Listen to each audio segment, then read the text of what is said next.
മലയാളിയുടെ ഗൃഹാതുരതയിൽ ഏറ്റവും നിറപ്പകിട്ടാർന്ന ഒരേടാണ് ഓണം. ഓണോർമ്മകളിൽ നമുക്ക് ഏറ്റവും പ്രിയപ്പെട്ടതാണ് ഓണപ്പട്ടൻ്റെ വരവ്. ഓണപ്പട്ടൻ്റെ വരവോടുകൂടിയാണ് ആ ഒരു ഓണം നമുക്ക് പരിപൂർണതയിൽ എത്തിച്ചേരാൻ സാധിക്കുന്നത്. ഇടവഴികളിലൂടെ മണികിലുക്കി നമ്മുടെ വീടുകളിലെത്തുന്ന ഓണപ്പട്ടനെ കാത്തിരുന്ന ഒരു കുട്ടിക്കാലം എല്ലാവർക്കും ഉണ്ടാകും. ഓരോ വീടുകളിലും തങ്ങളുടെ പ്രജകളെ സന്ദർശിക്കാനെത്തുന്ന ഓണപ്പട്ടൻ വേഷം കെട്ടുന്ന മലബാറിലെ പ്രസിദ്ധമായ ഒരു തറവാടാണ് വെള്ളലുപ്പിൽ തറവാട്.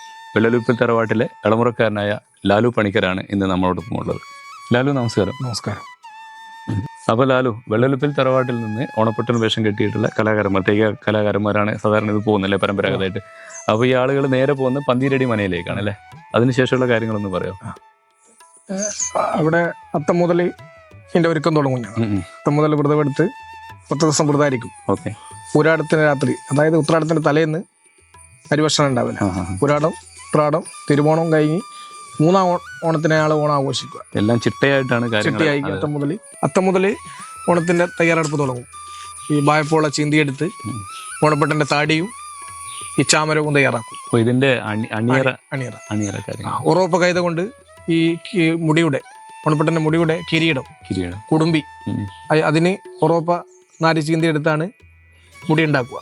പിന്നെ അതൊരു കൈതയല്ലേ ഉറവപ്പ കൈത, അതുകൊണ്ടാണ് മുടീന്റെ മേലെയുള്ള അത്. പിന്നെ ഈ പന്തിരടി മനയിലേക്ക് ഒരുപാട് കാലങ്ങളായി ഇത് വിളവെടുപ്പ് തറവാട്ടിൽപ്പെട്ട ഞങ്ങളാണ് മുളപ്പനപ്പൂപ്പന്മാരാണ് അവിടെ ഇത് ചെയ്തു പോരുന്നത്. പരമ്പരാഗതമായി വെള്ളലുപ്പിൽ തറവാട്ടുള്ള ആളുകളാണ് പന്തിരടി മനയിലേക്ക് ഈ ഒരു കാര്യം ചെയ്തു വരുന്നത്. അവിടെ പോകുന്നതിന്റെ ഉദ്ദേശം എന്ന് വെച്ചാൽ ആദ്യം വടയൊന്നുന്ന സ്ഥലത്ത് നിന്ന് ഓണപ്പട്ടന്മാർ വരുവാൻ ലേറ്റ് ആയതുകൊണ്ട് പന്തിരടി മനയിലെ അവിടുത്തെ കുടുംബ അംഗം മുതിർന്ന കാരണവർ ഈ വെള്ളൂൽപ്പിൽ എന്ന സ്ഥലം ഈ മലയ സമുദായക്കാർക്ക് നൽകി കുറച്ചു കാലം മുന്നേ. അപ്പോൾ ഒരു ഉടമ്പടി മാത്രം ഓണപ്പട്ടം കെട്ടി ആദ്യം ഞങ്ങളെടുത്ത് വരണം. അവിടെ വന്നതിന് ശേഷം മാത്രമേ മറ്റുള്ള വീടുകളിൽ പോകാവൂ എന്നാണ് പറഞ്ഞത്. അതിന്റെ ഒരു അതിനുശേഷം അതിങ്ങനെ തുടർന്നു പോയിരുന്നു. അപ്പോൾ രാവിലെ എത്ര മണിക്കാണ് പുറപ്പെടുന്നത്? അതുപോലെ തന്നെ എല്ലാ ചമയങ്ങളും കഴിഞ്ഞിട്ടാണോ പോകുന്നത്? എല്ലാതും രാവിലെ ഒരു 3 മണി മുതൽ ഞങ്ങൾ മുഹൂർത്തത്തും കാര്യങ്ങളും തുടങ്ങി. പിന്നെ എല്ലാം മുഹൂർത്തത്ത് കഴിഞ്ഞാൽ ബാക്കിയുള്ള ഇതെല്ലാം ആഭരണങ്ങളും ഉടയാടുകളിൽ ഉടുത്ത് ഒരു 6 മണിയാകുമ്പോൾ ഇറങ്ങും. പുലർച്ചെ 6 മണിയാകുമ്പോൾ പന്തിരടി മനയിലേക്കുള്ള യാത്ര റോഡിൽ ഇറങ്ങി റോഡിലൂടെ പന്തിരടി മനയിലേക്ക് പോകും. അപ്പൊ ഒരുപാട് കാഴ്ചക്കാരൊക്കെ കാഴ്ചക്കാരുണ്ടാവും. പോകുന്ന വൈകെല്ലാം ആൾക്കാരെല്ലാം വന്ന് നിൽക്കും. പിന്നെ ഇത് വേറെ ഇടയില്ലാത്തൊരു സംഭവം. എല്ലാവരും കൂടി ഒരുമിച്ച് പോകുന്നത് ഒരു അപൂർവത തന്നെയാണ്. മലബാറിന്റെ കാലങ്ങളായിട്ട് തുടരുന്ന ഒരു കാര്യം കൂടിയാണ്. അപ്പോൾ വർഷാവർഷം നടക്കുന്ന ഈ ഒരു ആചാരത്തെ കാത്ത് അവിടെ പന്തിരടി മനയിൽ അവരുടെ കുടുംബാംഗങ്ങളെ നിങ്ങളെ വെയിറ്റ് ചെയ്തിരിക്കുന്നുണ്ടാവും അല്ലേ? അവിടെ എത്ര മണിക്ക് എത്തുമെന്നും അവിടെയുള്ള ബാക്കി കാര്യങ്ങളൊന്ന് പറയാം. അവിടെ ഒരു 6:30-6:45 അവിടെ എത്തും. വെള്ളവെള്ളിൽ ഇറങ്ങി നടന്ന് കാൽനടയൊക്കെ നടന്ന് അവിടെ എത്തുമ്പോഴേക്ക് കുടുംബാംഗങ്ങളും മറ്റുള്ള ജനങ്ങളെല്ലാം ഉണ്ടാവും. നമ്മളെ വരവേൽക്ക് അങ്ങനെ നിൽക്കുന്നുണ്ടാവും. പന്തിരടി മനയിലെത്തി നെട്ടൂരപ്പനെ വണങ്ങി നേരെ പോവാ കപ്പയങ്കാട്ട് വീട്ടിൽ. നെട്ടൂർ ക്ഷേത്രത്തിലെ ശിവക്ഷേത്രം. പന്തിരടി മനയിൽ നിന്ന് ഓണപ്പട്ടന്മാരെല്ലാവരും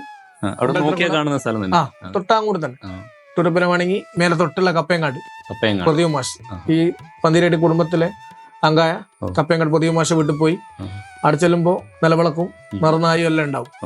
ഓണപ്പട്ടന് ദക്ഷിണയും ഓണപ്പുടവയും അരിയും എല്ലാം നൽകി അവിടുത്തെ എല്ലാവരെയും അനുഗ്രഹിച്ച് അവിടുന്ന് എല്ലാവരും ഓരോരുത്തർ ഓരോ വീടുകളിലേക്ക് പോകും. പ്രകൃതിയും ഓണവും തമ്മിൽ നല്ല ബന്ധമാണ്. അതുപോലെ തന്നെ ഓണപ്പട്ടന്റെ ചമയങ്ങളും പ്രകൃതിയും തമ്മിൽ നല്ല ബന്ധമുണ്ട് അല്ലേ? അപ്പൊ അതിനെ കുറിച്ചൊന്ന് പറയാമോ? ഈ നമ്മൾ മുഖത്തേത്തിന് ഉപയോഗിക്കുന്നത് മനയോല, ചാല്യം, മഷി, ഇത് 3 മുഖത്തേത്തിന് ഉപയോഗിക്കുക. മുഖം വരയ്ക്കാനായിട്ട്. അതുപോലെ തന്നെ ഈ കുരുത്തോല കൊണ്ട് ഓണപ്പട്ടന്റെ കൊലക്കൂട അലങ്കരിച്ചിട്ടുണ്ടാവും. ഞാൻ തൂക്കിയിട്ടിരിക്കുന്നത്. പിന്നെ അതുപോലെ തന്നെ മുടി വാഴപ്പോള കൊണ്ടാണ് ചെയ്യുന്നത്. വാഴപ്പോള ചീന്തി അതിന്റെ ചവർ പോക്കി മുടിയും താടിയും. അത് വലിയൊരു പ്രോസസ്സാണ് അല്ലേ? അത് വാഴപ്പോള ചീന്തിയെടുത്ത് ചവർ പോക്കി അതിന് കളർ മുക്കും. ഓറഞ്ച് കളർ, മഞ്ഞ കളർ മുക്കി എന്നിട്ടാണ് വെട്ടി ഒതുക്കിയിട്ടാണ് അത് ഉപയോഗിക്കുന്നത്. അതുപോലെ തന്നെ കിരീടം നമ്മൾ നേരത്തെ പറഞ്ഞു. കിരീടം പാളേന്റെ മേല, പിന്നെ ഈ കുടുംബി, ഈ മുരിക്കും കൊണ്ട് എത്തിയ കുടുംബിന്റെ മേലെയാണ് ഉറവപ്പ കൈത. കുടുംബി നനഞ്ഞ് കുടുംബി റെഡിയാക്കി. പിന്നെ അതുപോലെ തന്നെ അതിന്റെ മേലെ തലപ്പാളി, കൊമ്പെ, തലപ്പാളി എന്ന് പറയുന്നത് നമ്മുടെ മിന്നുന്ന കൊമ്പെ, ചെന്നിമരലി, പിന്നെ ചെക്കിത്തണ്ട, ഇതാണ് മുടിയുടെ വില ഉണ്ടാവുക. അതുപോലെ തന്നെ മുരിക്കിന്റെ കൊണ്ട് തന്നെയാണ് മുരിക്കിന്റെ വള കൊണ്ട് വള, പിന്നെ ചൂടകം, പിന്നെ പരുത്തിക്കണ്ണി, തോൾപുട്ട്, ഉറുക്കുംപടി, മുന്നാക്ക്, കച്ചിങ്കര, കാണി, ഇതുപോലും ഇതിന്റെ ആഭരണങ്ങളാ. ഇത്രയും ഉടയാടകൾ ഉണ്ട്. നമ്മൾ ഓണപ്പെട്ടെന്ന് പറയുമ്പോൾ അതിനകത്ത് അതിന്റെ സാങ്കേതിക പദങ്ങളാണ് ഇപ്പോൾ ലാൽ നമ്മളോട് പറഞ്ഞത്. നമുക്കെല്ലാം ഒരു റെഫറൻസിന് ഉപയോഗിക്കാൻ പറ്റുന്ന ഒരു കാര്യം കൂടിയാണത്. മറ്റൊന്ന്, നമ്മളിപ്പോൾ ഈ ഒരു ഗുരുകാരണവന്മാരായിട്ടായിരിക്കുമല്ലോ ഇതിങ്ങനെ പരമ്പരയായിട്ട് തുടർന്നു പോകുന്നത്. അവരെ കുറിച്ചൊക്കെ ഒന്ന്. അവിടെ ഇപ്പൊ മുതിർന്നത് എൻ്റെ അമ്മച്ചൻ വെള്ളൊലിപ്പ് കളപ്പം പണിക്കർ, പിന്നെ മാമൻ രാജേഷ്. ഞങ്ങൾ 3 ആളാണ് ഞങ്ങളെ വീട്ടില്. ഇവരെല്ലാം തെയ്യം കലാകാരന്മാർ തന്നെയാണ്. തെയ്യം ചെണ്ട. പിന്നെ മേലെയുള്ള വീടുകളിലെ അച്ചാച്ചൻ്റെ അനിയന്മാർ മക്കളും എല്ലാം ഇപ്പോൾ ഇത് ചെയ്തു പോരുന്നത്. ഒരു 10 പേര് പ്രാവശ്യം ഉണ്ട്. 10 വേഷക്കാരാണ്. 10 ഓണപ്പട്ടം വേഷം. 8 പേരാണ് ഈ പന്തിരിയണ മനയിലേക്ക് പോവാ. 2 ആളന്ന് വടയോത്തേക്ക് പോകും. അപ്പോൾ ഈ ഓണപ്പൊട്ടൻ എന്നാണല്ലോ പേര്. അപ്പോൾ കുട്ടിക്കാലത്തൊക്കെ ഉള്ളൊരു കൗതുകമാണ്, എന്താണ് ഓണപ്പൊട്ടൻ വേഷം കിട്ടുന്ന ആൾ സംസാരിക്കാതെ ഓണപ്പൊട്ടൻ. അപ്പൊ എന്താ അതിനകത്ത് പിറകിലൊരു കഥയുണ്ടാവുമല്ലോ, അതെന്താണ്? ഈ ഓണപ്പൊട്ടൻ്റെ ഐതിഹ്യം എന്ന് വെച്ചാൽ, പണ്ട് ഈ മഹാബലിയെ വാമനൻ പാതാളത്തിലേക്ക് ചവിട്ടിത്താത്തുമ്പോൾ മഹാബലി ചോദിച്ചു, എനക്ക് എൻ്റെ പ്രജകളെപ്പം കാണാൻ പറ്റുന്നു. അപ്പൊ ചിങ്ങമാസത്തിലെ ഉത്രാടം നാളില് കണ്ടിട്ട് മിണ്ടാതെ പോകുക. അതുകൊണ്ടാണ് ഓണപ്പെട്ടൻ മിണ്ടാതെ ഈ കിരീടം വെച്ച് കഴിഞ്ഞാൽ നാളൊന്നും മിണ്ടുവല്ല. ഓക്കെ. അപ്പോൾ ഉത്രാടം നാളില് കെട്ടി നമ്മുടെ നെട്ടൂർ ഉത്രാടം നാള് രാവിലെ കെട്ടി പന്തിരടി പോയി. അതിനുശേഷം ഓരോരുത്തർക്കും ഓരോ ഏരിയ ഉണ്ട്. ഓരോരുത്തർ ഓരോ വീടുകളിൽ പോയി വൈകുന്നേരം വീട്ടിലെത്തി എല്ലാം അയച്ചിടും. പിറ്റേന്ന് അതുപോലെ തന്നെ തിരുവോണം നാളിൽ അന്ന് ഇതുപോലെ തന്നെ രാവിലെ കെട്ടി വൈകുന്നേരം വരെ പോയി. പിറ്റേന്ന് അവിട്ട നാളിൽ 3-ാം ഓണത്തിന് അയാൾ ഓണാഘോഷിക്കും. അന്നാണ് നിങ്ങൾ ഓണാഘോഷിക്കുന്നത്.